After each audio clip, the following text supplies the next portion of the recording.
Good evening, everyone, and welcome to this special meeting of the Ottawa-Carleton District School Board.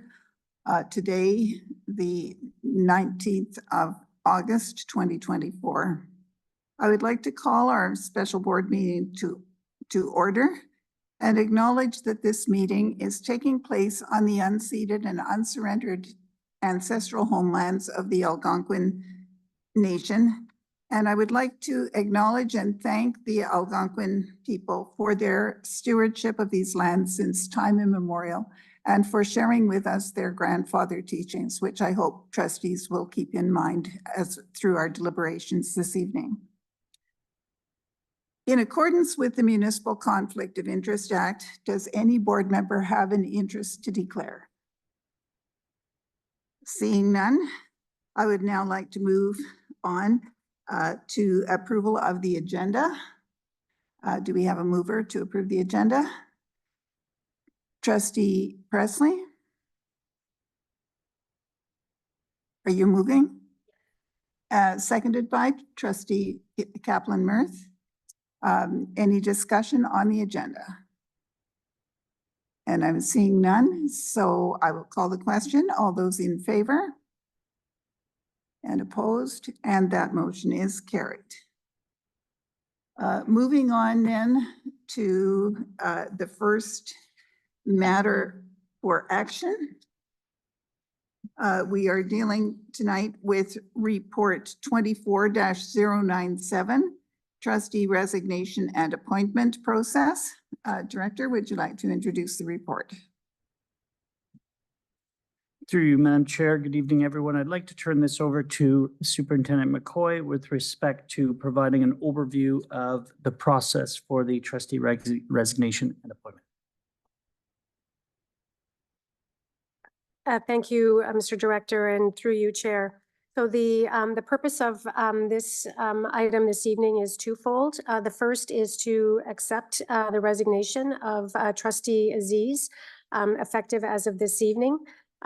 As trustees are aware, at the end of July, Trustee Aziz served notice of her intent to tender her resignation from the position of trustee for Zone 2, and a copy of her resignation letter is attached. In accordance with the Education Act, the board is required this evening to pass a motion to accept Trustee Aziz's resignation. And then the second matter would be to establish the process for filling the vacancy behind Trustee Aziz. In determining what the process should be, staff have looked at the legislation as well as the current OCDSB policy requirements. Under Section 221 of the Education Act, the board is required to fill any vacancy within 90 days of the office becoming vacant. So based on a resignation effective this evening, the appointment must be made by no later than 90 days following that, or November the 17th, 2024. As well, the board's current policy P.050.gov does consider the matter of a trustee vacancy and how it can be, when a vacancy arises, how it can be filled. We also wanted to note for the board that the Act itself provides an option for the board by majority vote to decide that a by-election should be held as an option, subject to certain conditions being met. However, we also wanted to ensure that the board was aware that if such a decision was made, that it would require an amendment to or a decision waiving the contents of the current policy, and also to indicate that the costs of a by-election would be borne by the school district, but would be administered or overseen by the municipality. So given the above, staff have put together a process for consideration this evening based on the assumption that the process that would be followed would be an appointment rather than a by-election. We also, in determining that process, looked at processes that the OCDSB has used on previous occasions, most recently in 2020.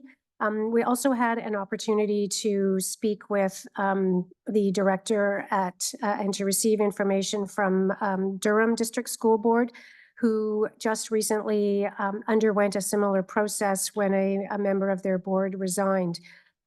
It was a very informative discussion in that in response to their application, they received over 40 submissions. And so again, we're dealing with a large number of candidates. And we're kind enough to share the details of the process. So much of what we have put together is based on looking both at what's been in place here previously, but also looking at the experience of the Durham board. So in general, a person is deemed to be qualified to hold the office of trustee based on conditions that are set out in the Education Act, in which we've included at paragraph 5 of the report. So they need to be qualified to vote for members of the district school board, meaning that they need to be at least 18 years of age, and a public school elector need to be resident in the area of jurisdiction. So in our case, the city of Ottawa, not necessarily the zone that's been vacated, and are not disqualified based on any other provisions in the Education Act. So in terms of the specific process that we've outlined, the first step would be to provide a notice of the vacancy and the application requirements through the board's website and elsewhere in order to give notice to the public and anyone who might be interested that we have a vacancy and what the process is for applying. We're proposing an application deadline of 20 September at noon.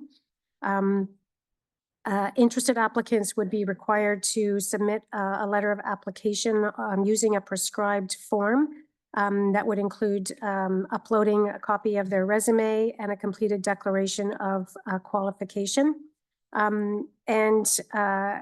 As well would have an opportunity to provide a narrative that outlines the reasons why they wish to be elected or wish to be appointed rather as the trustee. During the 2022 municipal election, there were 5 other candidates who were on the ballot when Trustee Aziz was elected. And so as per past practice, we would make every effort to ensure that those candidates were aware of the vacancy.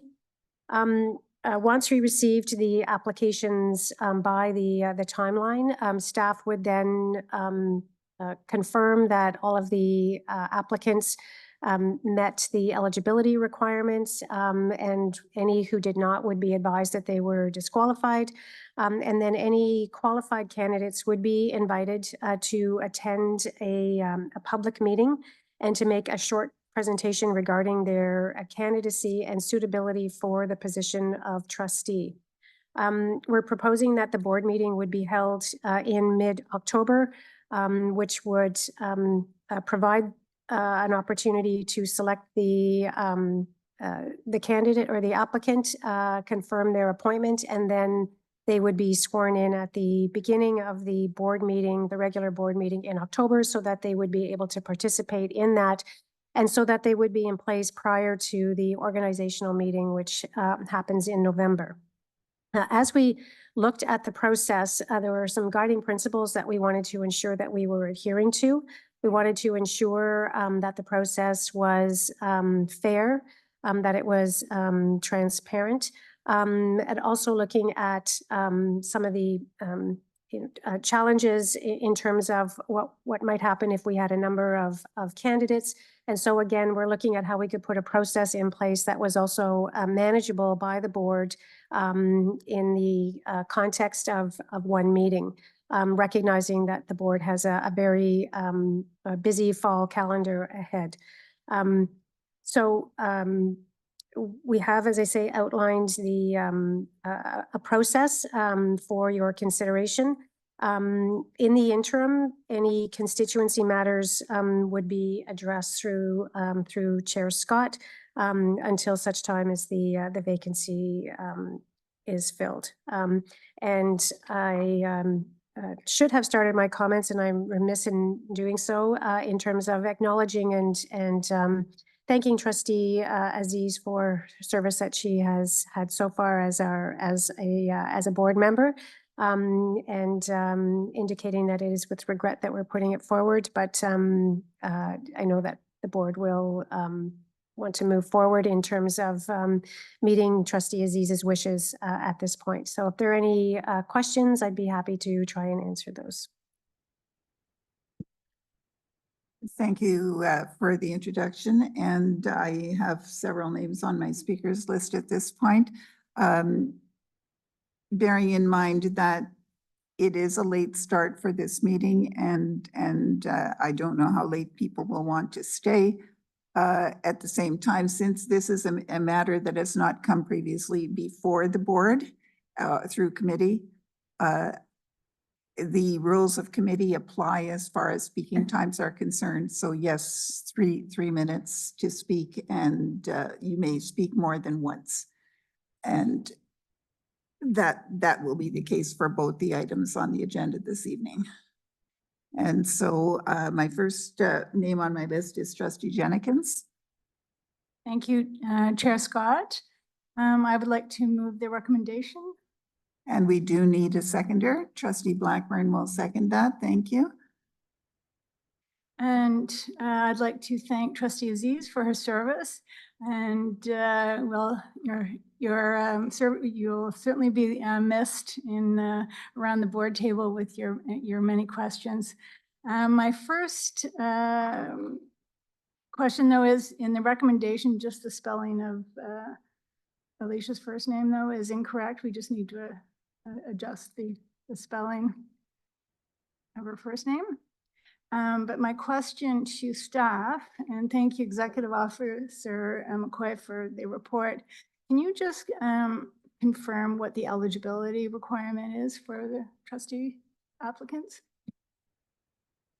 Certainly, through you, Chair. So the eligibility requirements, as outlined in the Education Act, include well, there are several requirements. The first is that you need to be of age or eligible to vote. So that means it's someone who is at least 18. You have to be a public school elector, that you need to be resident in the area of jurisdiction of the board, not the area of the school or of the trustee zone that's being vacated. And you cannot be disqualified based on any other provision in the Act, which includes, for example, you're not eligible if you are a current active employee of the school district. There are some others, but those are generally the eligibility requirements. Thank you for that. Just my last question. At the end of each election, municipal election, candidates who are elected, actually all candidates for each zone, have to send to the City of Ottawa a expense report that shows all the expenses and donations that they've received. And those candidates who do not submit that report, it is my understanding that they're deemed ineligible. So do you have that clarification by any chance? So Trustee Jenkins, just what you're suggesting is that they would be ineligible to put their name forward subsequently for the position. I can't say off the top of my head, but we will certainly confirm that to be the case and provide a response on that. Thank you. Just because if someone ran previously but didn't submit that report, then it's my understanding that they're not eligible. So that's it for questions. Thanks.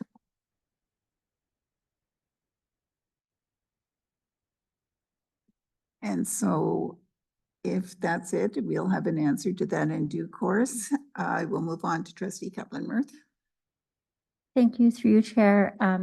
I also wanted to point out the typo, but it's already taken care of. But also I just wanted to thank Trustee Aziz for her work here and say that we will definitely miss you. So of course I'll support your resignation, but I'm sad to see you go.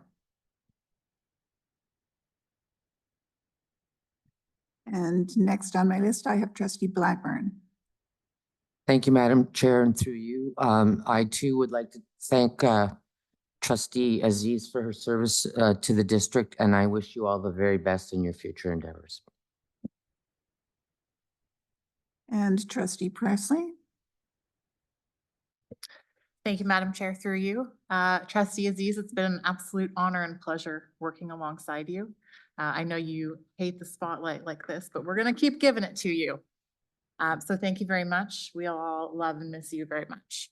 On to another note, I would like to propose an amendment to Appendix C for report 24-097, and I've previously sent language to Manager Guthrie. Are you able to share that?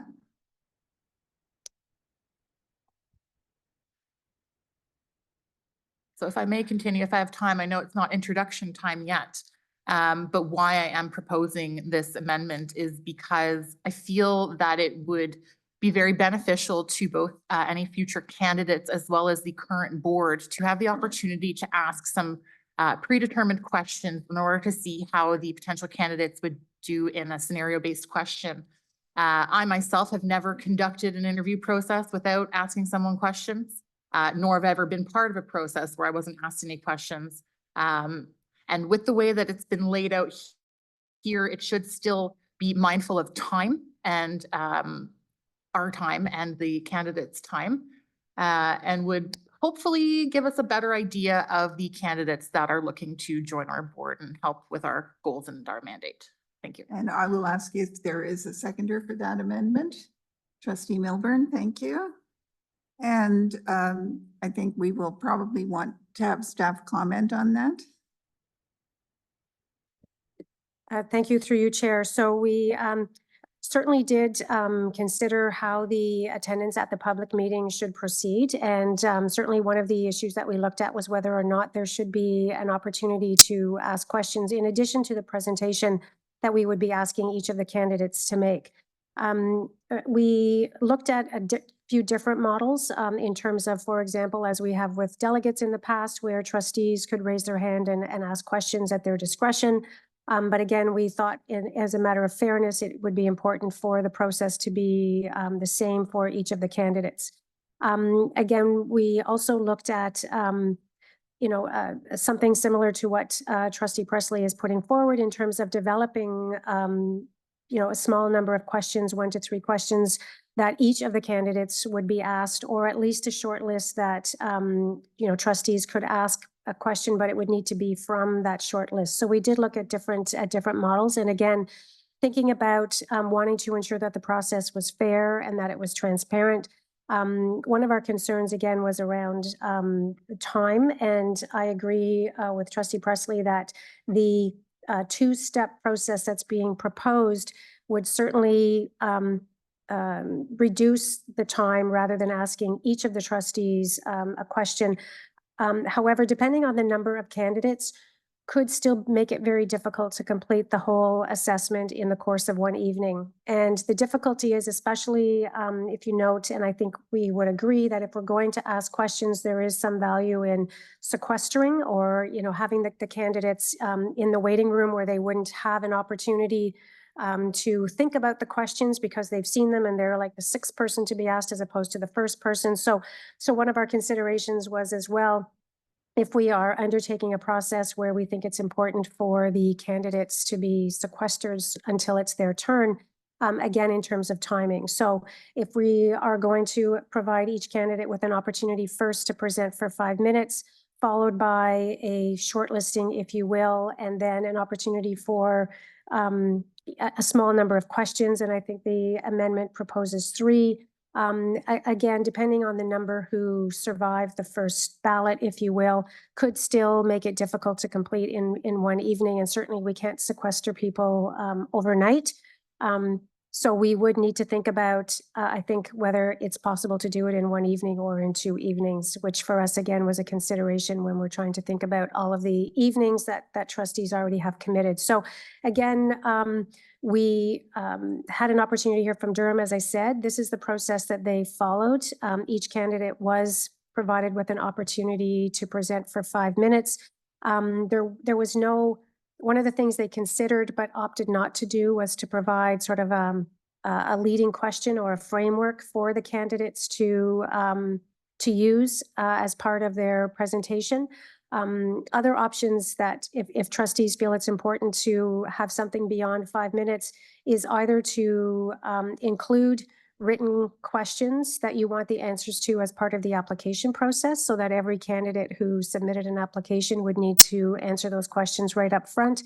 And that written material would be available to trustees in advance of the evening where the candidates are being invited to attend.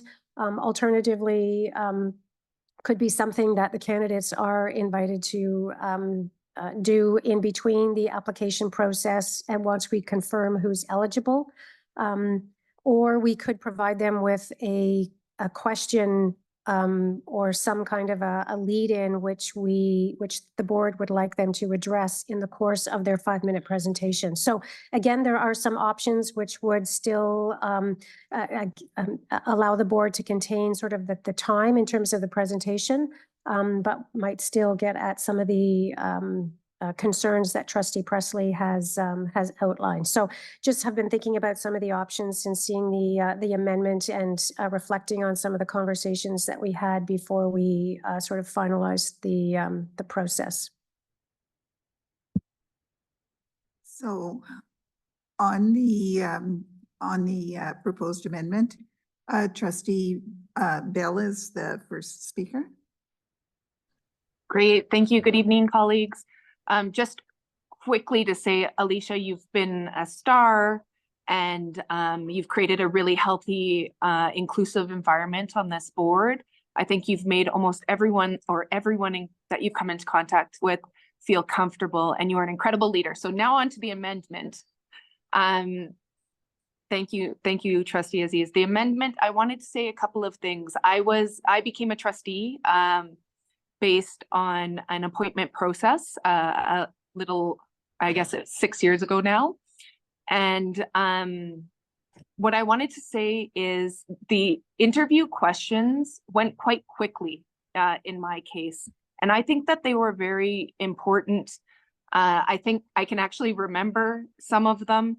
And they gave me a sense of what it's like to be a trustee. In particular, Trustee Blackburn asked about commitment and how long and whether or not I would consider running in the future. And I think that these types of questions that come up based on the candidate's presentation are really important. So I would be very supportive of not formatted questions in advance, but in fact, the opportunity for us to see from the candidates how they respond to different questions based on what they have presented.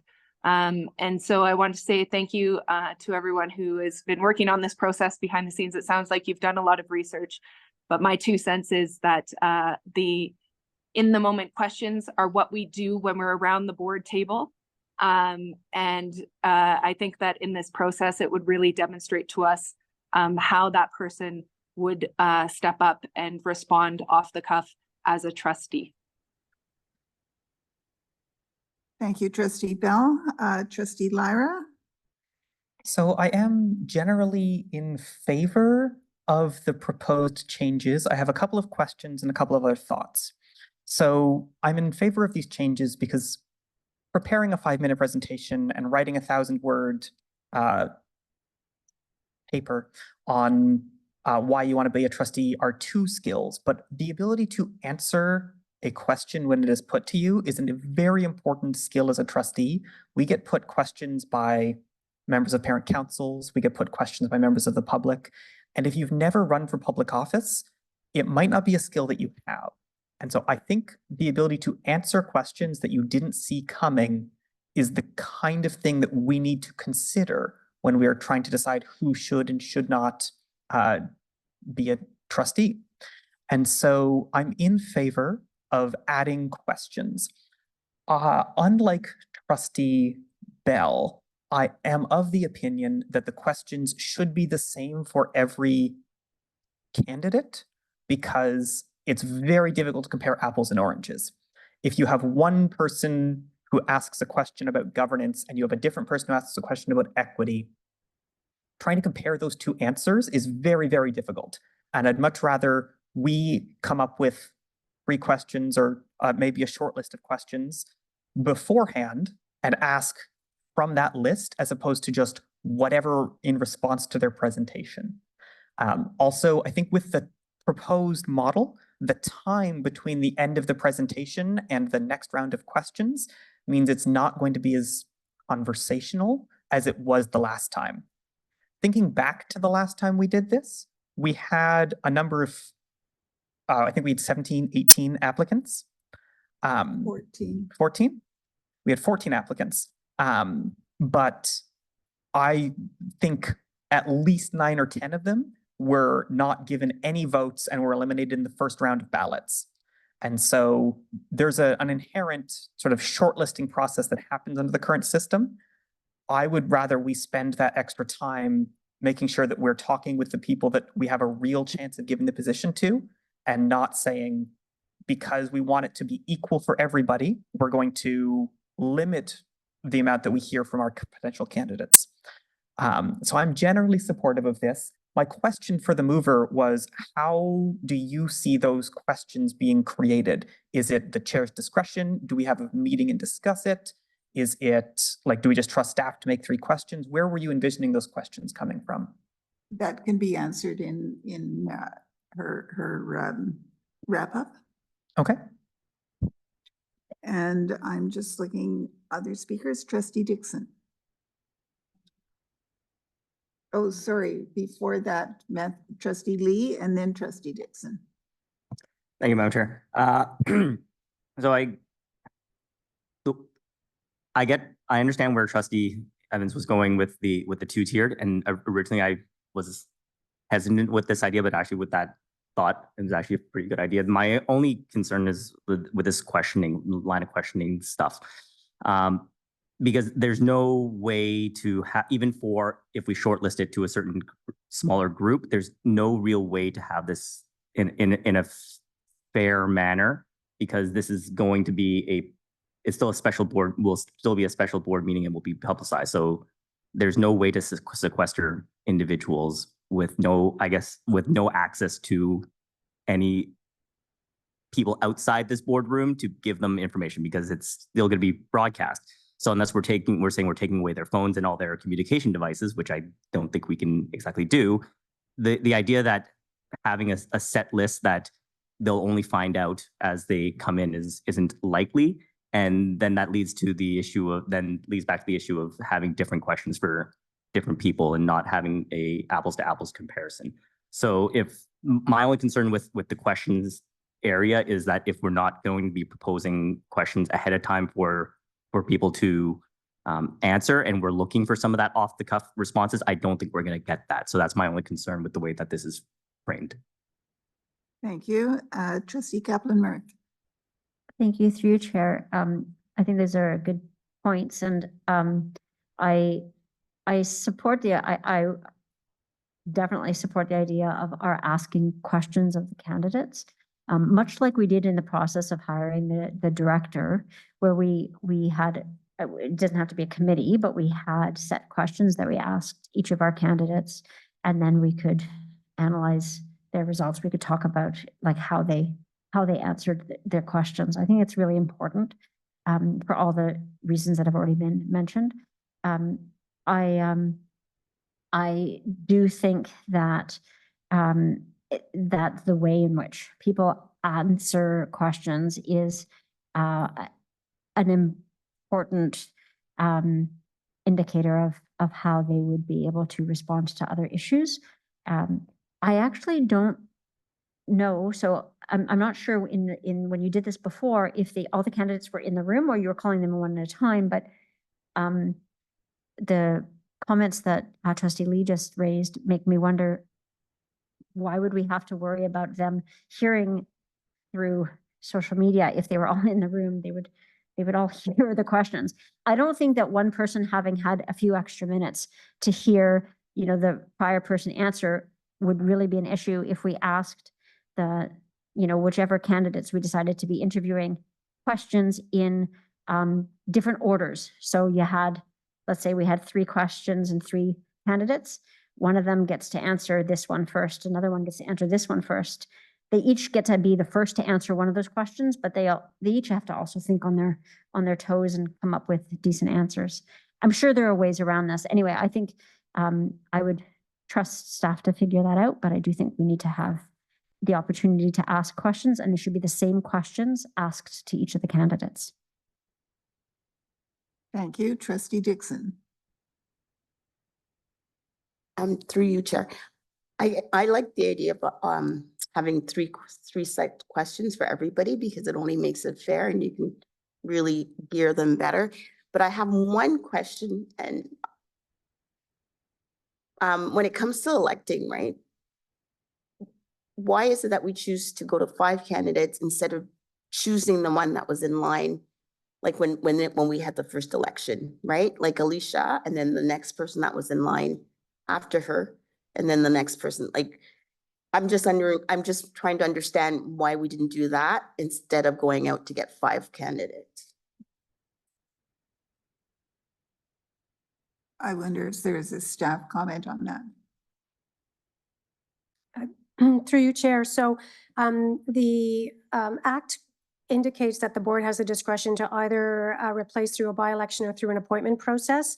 It doesn't indicate how that appointment process should be undertaken. So in theory, appointing someone from the list of unsuccessful candidates from the last election could be an option. However, it's not one which we explored based again on our precedent and based on discussing this with other boards who have followed the same process. And I think in part, because looking at the election results from the last election, it's difficult to know how those who voted for the successful candidate would have voted if the successful candidate's name was not on the ballot. And so I think it's making a presumption that maybe isn't necessarily in line with what one might think in terms of looking at the outcome of that. So we didn't pursue that with any real specificity.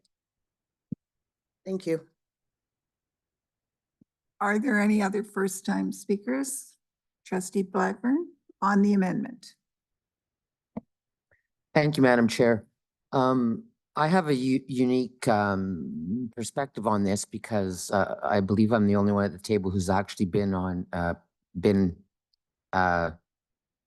in this process, both as an applicant and both as a trustee who has had to select an applicant upon the resignation of one of my colleagues.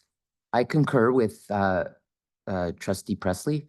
I think it is important that the board be able to ask some pertinent questions to the candidates. I believe at this time it is crucial that we select a candidate with a certain skill set. To what my colleague Trustee Kaplan-Murth had to say, I respectfully disagree. I was sequestered. I was in the trustee lounge with my fellow applicants. We couldn't hear anything. I apologize. I don't recall if people took our phones. Obviously, we were all together, so I don't think it dawned on any of us to look at our phones because somebody would have known. So I think given the importance of this process, I will be supporting this amendment. And I think it's also important that we recognize that had Trustee Aziz chosen not to run in the last election, I don't think we can assume where the people who supported her, who they would have supported. Thank you, Madam Chair. And are there any other first-time speakers? In that case, since I'm not seeing any more, I'm going to ask Vice Chair Milburn to take the chair, please. Happy to. I'm handing it over to you, Chair Scott. Thank you. I do agree that questions are important. And I guess the question in my mind is whether we need to make the decision on whether or not there will be questions at that meeting tonight. because part of it depends on the number of applicants that we actually have. If we have a similar number to what we've had in the past, which would be between probably 8 and 15 or 16, that might not be a problem at all, just to be able to have questions of all of the applicants. If, on the other hand, we have 50, which certainly is always a possibility, then it's a matter of how late the board is willing to stay to complete the meeting in a single evening. So I think we might, I guess I have, my question to staff is, do we need to make a decision on the questions process tonight? Or can we leave it until we have an idea of how many applicants we're looking at? And if we are providing information to the people applying in the first place, if we tell them that there might be questions, but do we need also to tell them exactly how it's all going to unfold at this point? Through you, Madam Chair, I do have a couple of comments, but I'll turn it over to Superintendent McCoy to start us off. Thank you, and through you, Chair, in response to Trustee Scott's question, I think she raises a good point that a lot of this does depend on the number of applicants in terms of how manageable the process is. I think certainly we need to be able to provide enough information so that applicants have a sense of what the process will be.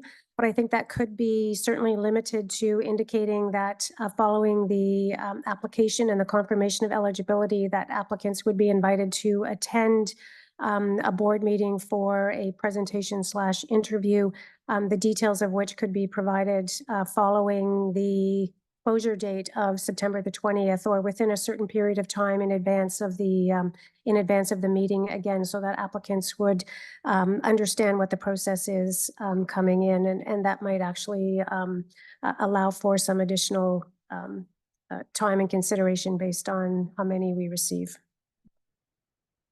Thank you for that. We do, I believe, have a board meeting in late September. And if we don't need to decide on a process now, I would kind of like to explore. Yeah, I like this idea, but I don't know whether this would be necessary, or if we have a smaller number of applicants, we could just ask everybody questions. And then there's also the question of who decides on what the questions are going to be, and whether we have a fixed set of questions or whether we have a short list of questions and ask the ones that are most relevant, so we get information on the gaps that in the candidates' presentations. That's all. Thank you. All right, thank you, Madam Chair. Back to you. And I have Trustee Milburn on my list. Yes, apologies, Chair Scott. Your comments got me thinking. So I am in favor of this amendment. I have never personally been to any form of a job interview or appointment process where questions are not asked.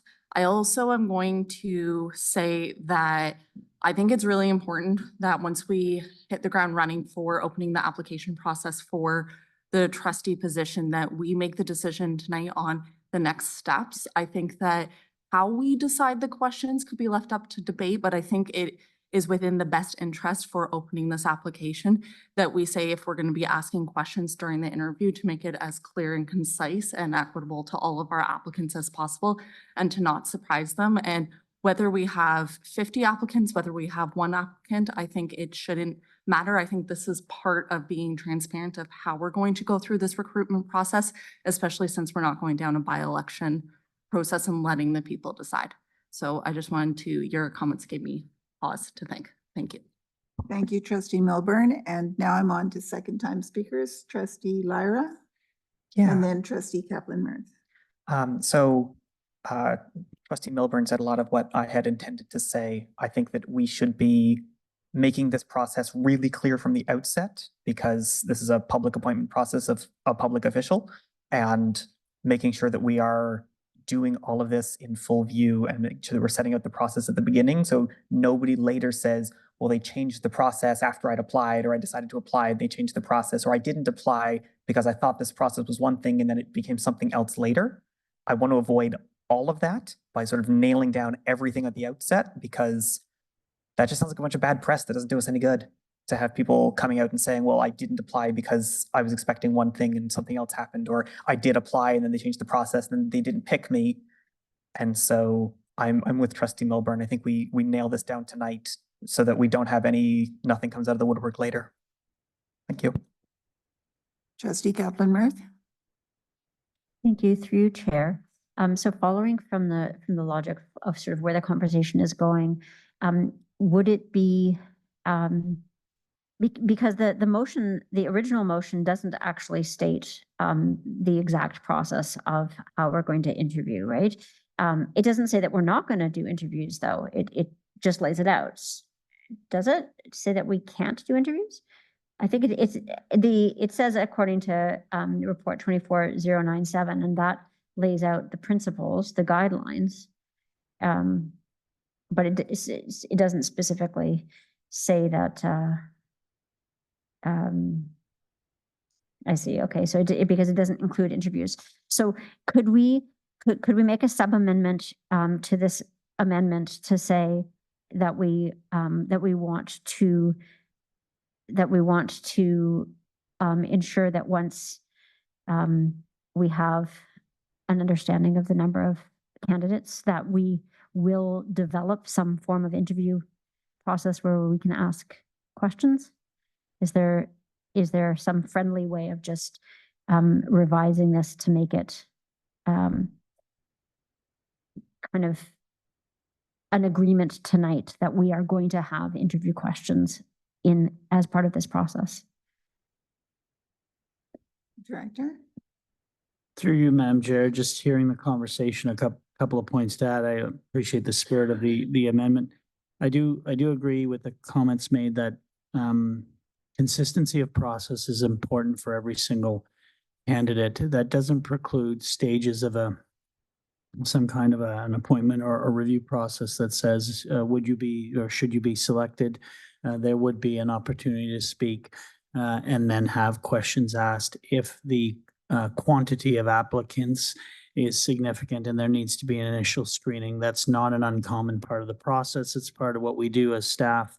When we have a number of applications, we review the initial applications, and then should you be selected, you would be invited to give a 5-minute presentation and respond to a series of questions which could be provided to each candidate in advance. And I do also agree with the comments that if I were in a competition and I was sitting next to another individual hearing their responses, I would be adjusting on the fly my responses for my turn when it's up and would likely be happening to the next person. So I would say, I think you could put these skeleton of what you're talking about here in terms of phased elements of the process that are consistent, so that people know that if they're not selected, they're not selected. If they are, they move on to the next phase. And I would just add, having lived an experience that took place in a previous organization, the ombudsman feedback on a dispute in the aftermath, to Trustee Evans's point, is to make the process as absolutely consistent as possible for every single applicant. And so to minimize risk, I do think you need to do the same thing for each individual, even if you have a screening process, no problem there. But if you start to shift on the fly or start to pick one question over another, you could run a higher risk that a candidate could come back and say, look, I wasn't given the opportunity to respond to that very important question. You picked another one for me, that kind of thing. Thank you, Madam Chair. Anything further, Trustee Kaplan-Meier? I guess, so my question is there a way to say we want it to be transparent, we want it to be consistent, and we want it to include a set of pre-agreed upon questions that we can ask to those candidates? Like, is that something that we could agree to tonight and then leave the specifics to be sorted out by staff? I think that with the language in this motion, we already have the expectation that they would be asked the same 3 questions as predetermined by the board. So I don't think there would be a need to change that. So if we have no other speakers to the amendment, I will go back to Trustee Presley for wrap up. Thank you, Madam Chair, through you. Colleagues, you all raised some really excellent points, a lot to consider. I am, however, of the opinion that we should settle this evening. To answer Trustee Lyra's question, how do we come up with the questions? I'm very well aware that time is of the essence and that there isn't a lot of it. So I would suggest that we could ask our lovely staff to prepare 10 sample questions that we could then vote on through email for time's sake, and do a ranked ballot of, say, our top 5 questions, and then the top 5 questions with the most votes would then be the questions that we could choose from to ask the candidates. As stated earlier, we don't need to figure out the nitty-gritty of the questions this evening, so let's not get bogged down in that. I think the main point here is to ensure that we're asking our potential future colleagues questions to see how they would respond in the moment. And just to clarify, if I can, during this moment, would they all be in the room listening to each other as they each give the answers? So then we don't need to really worry about people changing their answers on the fly. Because that was something that the director brought up. That is obviously a concern. So if we now know that there's no concern of people changing their answers, I really don't see why we wouldn't move to adopt this amendment because it's better for all of us. Thank you. Thank you, Trustee Presley. So on the amendment, I will call the question.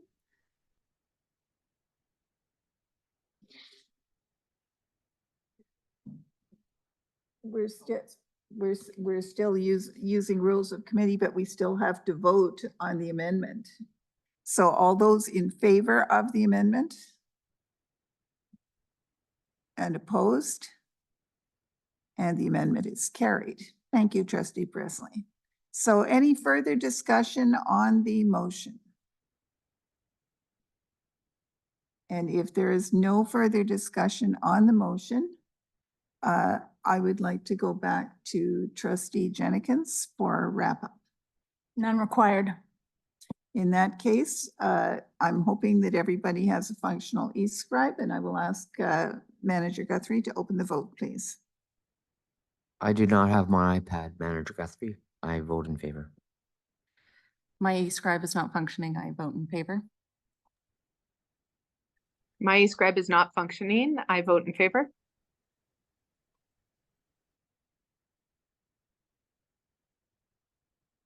My e-scribe is functioning, but I'm not seeing the vote opened on it, which raises the question of whether e-scribe is functioning or not, but I also vote in favor. Should we just simply do a roll call vote? Well, I haven't voted on here. I selected yes. If you would like, Trustee Nash is the last remaining. Yes. Trustee Nash. So we're still waiting for Trustee Nash in favor.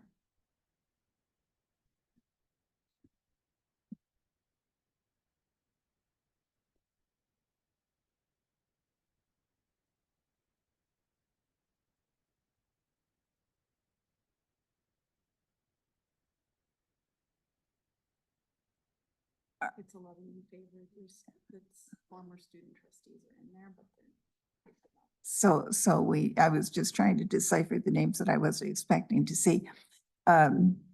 So the motion is carried. And as we conclude this, Trustee Aziz, Alicia, it has been a pleasure working with you since a year ago last November.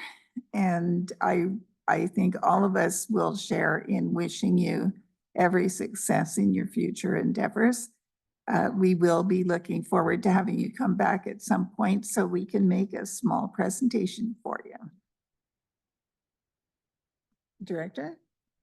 And through you, Madam Chair, on behalf of staff, our sincere gratitude to Trustee Aziz for all of your leadership and efforts in support of our student, staff, and school committees. All the very best to you in your future.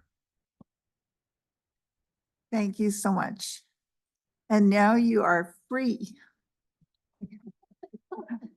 You're just gonna kick me out like that, Trustee Scott? So if you wish to leave the meeting, but since you are no longer on the board, I'm afraid you won't be able to vote and debate on the next item. And we don't mind if you continue to sit there. I'll listen in. And moving on then to the next item on our agenda, we are looking at report 24-098, revisions to policy P.073.gov, board member code of conduct. Mr. Director. Through you, Madam Chair, I'll also turn this report over to Superintendent Janice McCoy. Will take the board of trustees through the proposed revisions. Thank you. Thank you, and through you, Chair. As indicated in the report, earlier this summer, Regulation 31224 was issued, Members of School Board's Code of Conduct, which replaced the previous regulation. The new regulation sets out certain mandatory provisions as well as prohibitions for school board codes of conduct. And so as a result, staff has looked at the current policy in place, policy P.073.gov, and worked through the regulation to identify and determine where there were gaps and where revisions were required in order to comply with the regulation. The regulation did require that school boards review their policies within 30 days of the regulation becoming effective. And so that's why we are bringing it forward to you this evening, since that 30-day timeline is up at the end of August.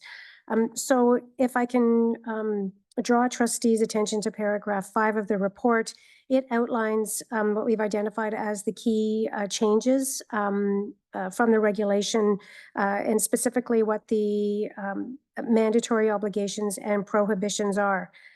As we reviewed the policy, it was, I would say, very close to being in compliant in most cases, in that each of the items addressed in paragraph 5 was also provided for in some regard in terms of the policy. However, in some cases, there may have been a gap in terms of the language not being quite as firm or not being quite as tight as the regulation proposed. We also had the benefit of receiving from OPSBA their revised template, which incorporated the changes in the regulation as well. And so looking at both the regulation and the template that we received from OPSBA, we identified the changes which are provided for trustees in the attachment, beginning at page 32 of the package, and specifically identifying in highlighted in yellow and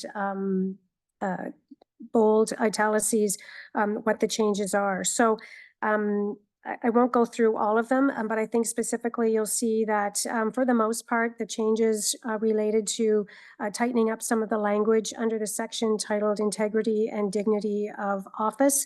To the extent possible, we used the language from the regulation so that there was no question that we were incorporating what the regulation required. It also meant in some places deleting language which would then become redundant or repetitive. And so we've tried to capture all of those pieces. So in addition to the integrity and dignity of office, also there was a specific language around personal advantage and conflict of interest around the acceptance of gifts by trustees. As well, respect for confidentiality again required some clarification in terms of the language around not using confidential information obtained by board members or made available to them in their role in a manner that would be detrimental to the interests of the board, and ensuring that it wasn't being used for the purpose of personal gain or for the gain of board members' immediate family. Also some language around not disclosing confidential information obtained by the board except as authorized by law or by the board at paragraph 3.26 of the policy. Again, also wanted to point out that there are other changes that are outlined in the regulation, but which are not yet in force, and that OPSPA has indicated that they will be providing the additional information required to address the enforcement provisions of the code and what happens in the event that there is a breach of the code later this fall. And so it will be necessary to again review the policy in that context later this fall. Again, Chair, we are available if there are any specific questions around any of the changes that are being proposed to the policy this evening. Thank you very much for that. And I do have a couple of people on my speakers list already. And again, for the purpose of the debate and discussion, rules of committee, but we will still top and tail this with mover and seconder and follow it with the recorded vote. So first speaker on my list is Trustee Blackburn. Thank you, Madam Chair. I'd like to move the recommendation, please. And is there a seconder for that? Trustee Jenkins, thank you. Any introduction? Very briefly, Madam Chair, I'd like to thank Executive Officer Superintendent McCoy for the work she's done on this. For better or worse, the staff at the Ottawa-Carleton District School Board are very familiar with the Code of Conduct. And as the executive officer has indicated, most of the work that needed to be done in this regard, we had very recently done. So I look forward to the very quick passage of this recommendation so that we can all get on with the rest of our summer. And well, I guess we'll see each other soon. But anyways, that's all, Madam Chair. Thank you. And I have Trustee Lyra next on my list. Thanks. I would like to propose an amendment. I'd like to replace the entire, everything before the first and second comma in 3.6 with at all times, so that it reads at all times, trustees shall conduct themselves in a manner that would not discredit or compromise the integrity of the board. I think this is a higher standard than has been set by the ministry, because the ministry says when acting or holding themselves out as a board member. I think that as public officials, we should be holding ourselves and each other to a higher standard. So just point of clarification, which point was that, sorry? 3.6. Thank you, Trustee Lara. It currently says, when acting or holding oneself out as a board member, attending board events, or while on board property. I am looking to replace all of that with at all times, so that there is no question asked of, is somebody acting as a board member or not?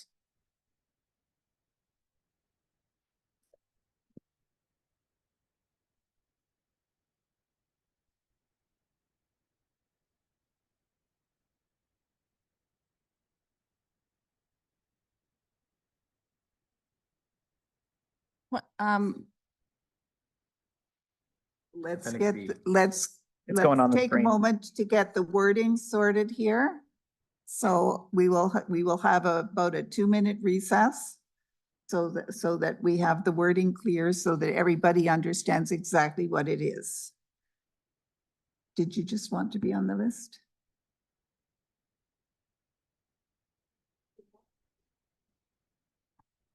To clarify, Madam Chair, are we taking a 2-minute recess? I also would like to point out, I think the public agenda does not have a 3.6 in it. Sorry, 3.6 of Appendix B of item 5.2.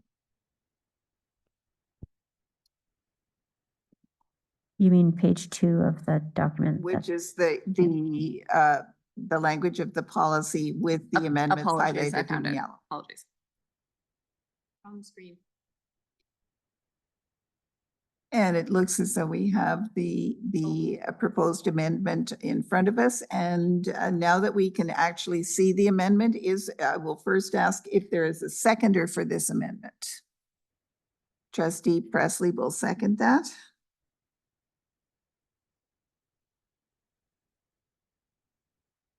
And so go ahead, Trustee Lyra. So this, I believe, adds clarity to the role of trustees so that there's no possibility for a trustee to say, well, I wasn't acting as a board member, I wasn't acting in my official capacity, I was acting in a different role, or I was acting as an individual citizen. This sets it out that we will conduct ourselves in a manner that does not discredit the board at any time. And I think that is a reasonable bar to hold ourselves to.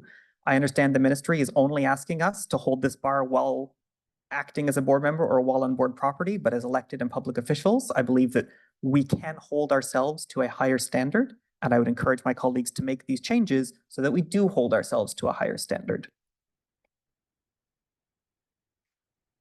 Discussion on the amendment. Trustee Kaplan-Meier. Thank you. So I would agree, but I guess my question would be, why wouldn't we also say at all times for 3.7? So could it, does that have to be a separate amendment, or could we say Both it? 3.6 and 3.7 Okay. were changed to Oh, say at all okay, times. perfect. Okay, yep, I agree. Thank you. So you are proposing to replace, to modify both of those sections? Yes, Madam Chair.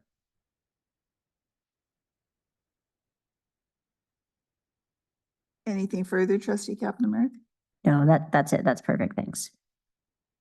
Trustee Blackburn on the amendment. Thank you, Madam Chair, through you. I will not be supporting this amendment. I think it's too ambiguous. I can tell you that I have been at my local grocery store with my child. I have been attacked by members of the public. And I had every right to defend myself, to defend my family, and that should continue. And, you know, there are people who don't like me. That's not a big secret. And they have weaponized this code of conduct. They will try, probably in the future, to weaponize this code of conduct. And it's up to us not to allow that to happen. And I hope it doesn't. Further speakers to the amendment. Trustee Milburn.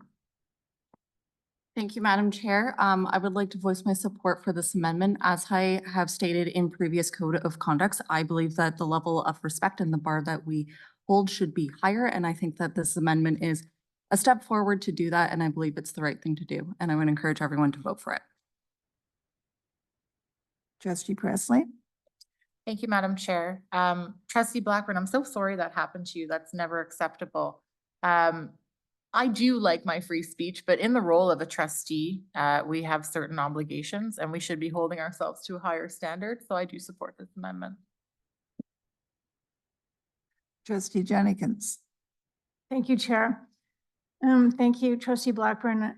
Your comments are actually quite interesting, and it really makes me reflect, because I have different roles. I wear different hats. And when I'm wearing my board member trustee hat, yes, I act respectfully. I actually act respectfully at all times. However, but I have different roles, and I'm a parent. I'm a parent of a disabled child. Like, if someone's going to come after me for my child, I'm not thinking in my trustee hat. I'm thinking as a parent. I'm thinking as a child of my senior parents. I may act differently, always respectfully, but I won't support this amendment in its current, because I think it should be, you know, at all times, you know, when we are acting as trustees, there needs to, we need to adjust that because I do believe trustee Blackburn is correct. Trustee Lee. Thank you, Madam Chair. I agree with this, the second part of second half of the amendment, as all of us do and all of us should. And I'm a little concerned with the change to 3.6 in that there, as Trustee Jenkins says, there are different times and different hats that we wear, and at all times in a manner that discredits or compromises the board. Discredit the board is a little bit subjective in terms of the comments or actions that we might take in our separate roles. So keeping the way that it's phrased, I would like to request that the motion be broken up into two parts. So vote on the changes to 3.6, section 3.6 and 3.7 separately. Correct. That is doable. Trustee Kaplan-Meier. I totally agree with you, Trustee Lee. I think that 3.6 leaves itself open to people abusing and weaponizing the code of conduct, because you can be manipulated or manipulative in terms of saying what does or doesn't discredit or compromise the integrity of the board. But at all times in our behaviors, wherever we are, and this is true in medicine, our professionalism in terms of not acting in ways in which we are discriminatory, that is something that is a standard that you should be held to in your day-to-day lives.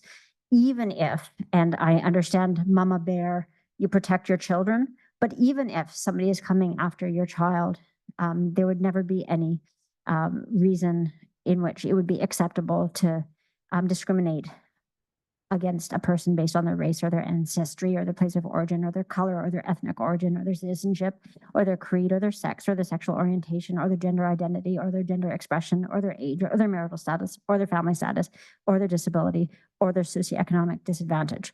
So I think I would support it saying at all times for 3.7, but 3.6 does leave us open to people abusing the code of conduct. Thank you. Trustee Blackburn. Yeah, for me, this has nothing to do with freedom of speech. I'm very clear on what I can say, what I can't say, whether I'm at the mall or the grocery store or in this boardroom or in the committee room or wherever I am. To me, it's again,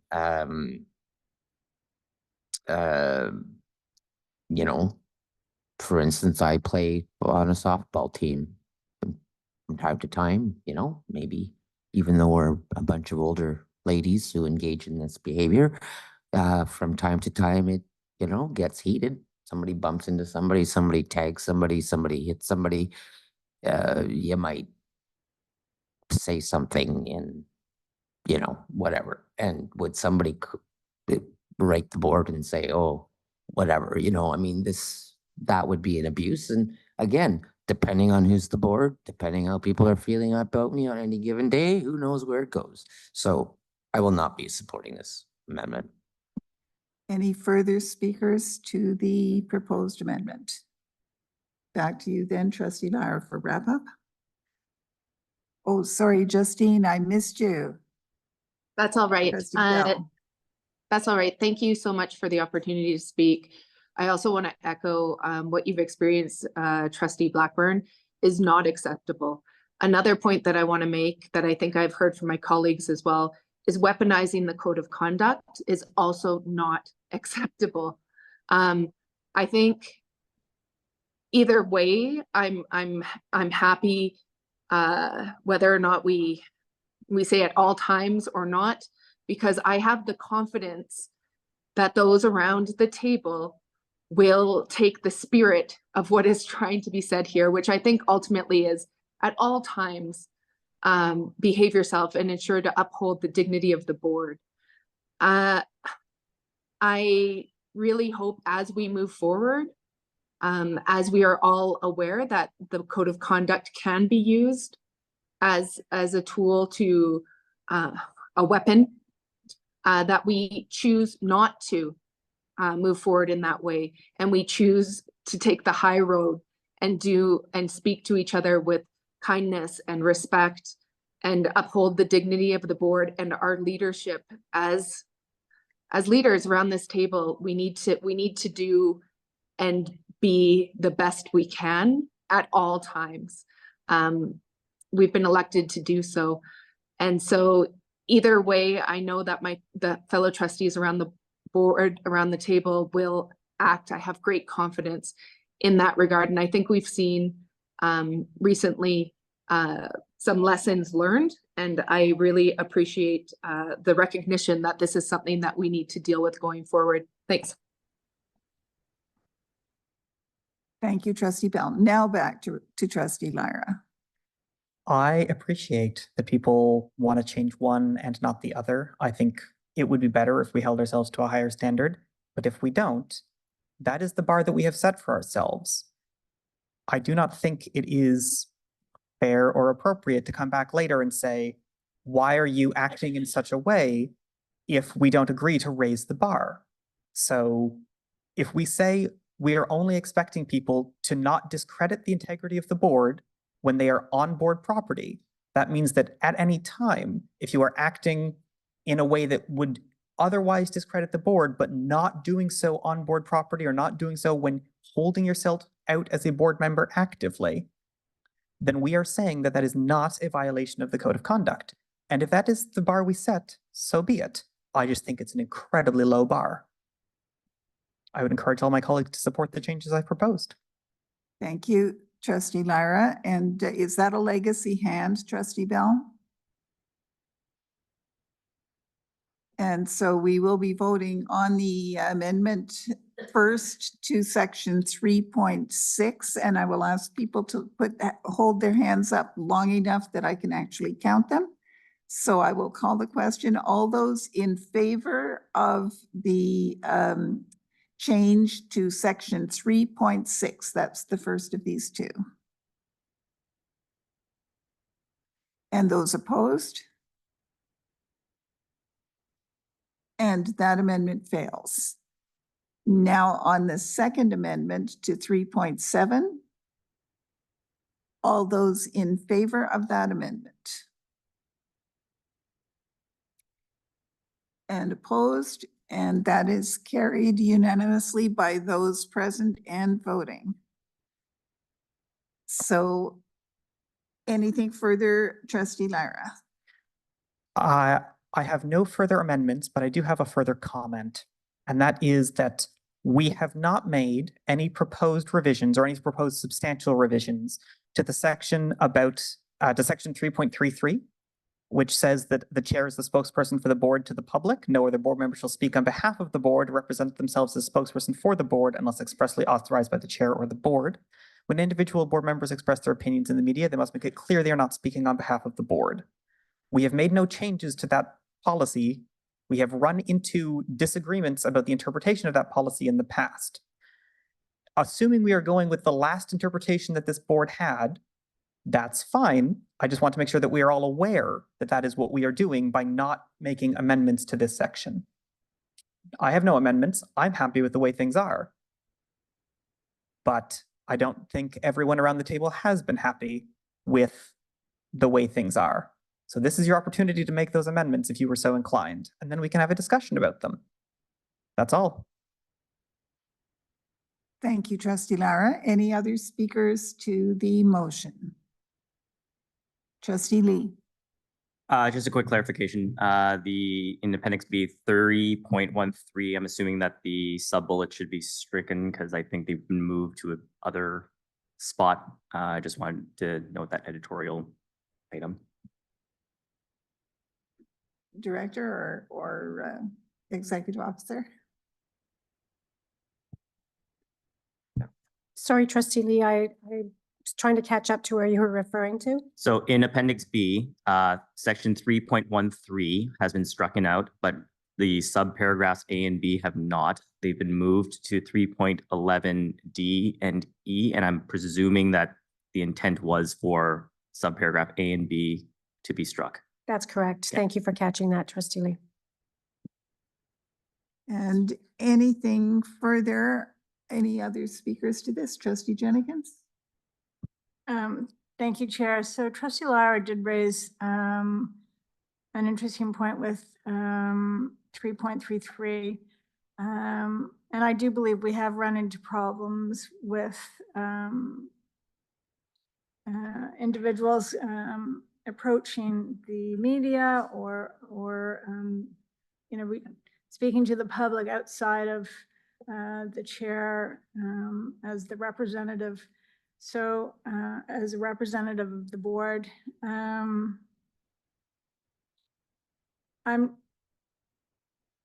not sure why we haven't addressed this, when this has occurred over the last year or so. I wonder if any of my colleagues, have thoughts on this. What are their feelings on this? And I think that that's a question that may come up with speakers. It's not one you can directly ask of the board. What I can say is that for the most part, I think most people are attempting to comply.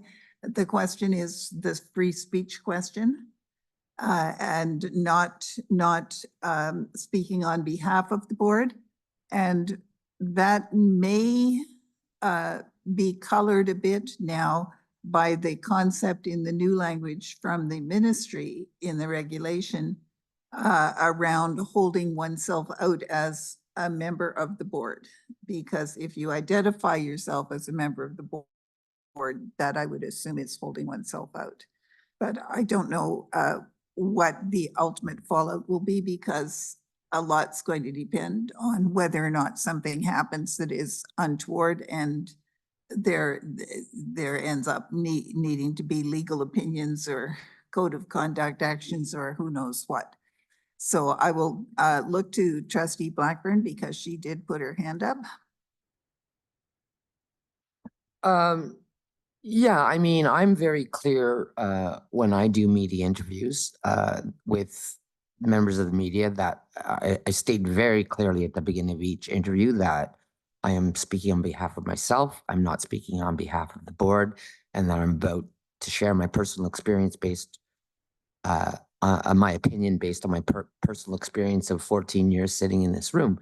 Whether or not the person who is interviewed chooses to say that, I have no control over it, but I always say it.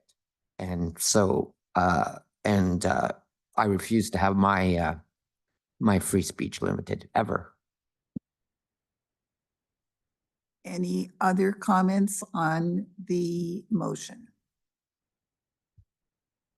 And I'm seeing none, so I will go back then to the mover of the original motion, which has now been had the amendments in the policy.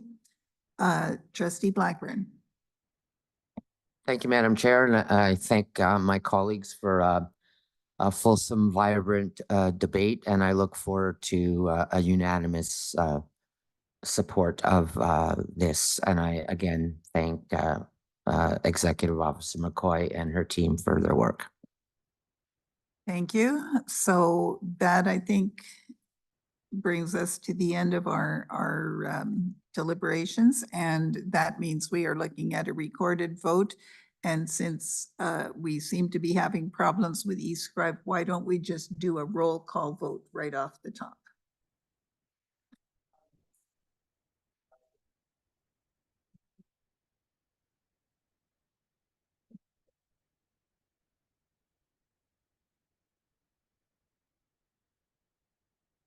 Trustee Bell,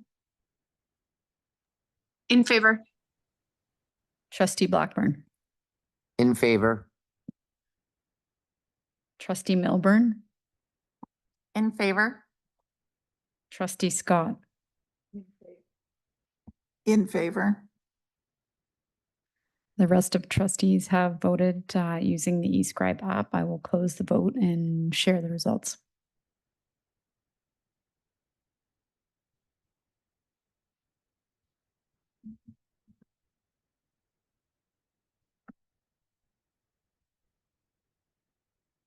The motion. And the motion is unanimously.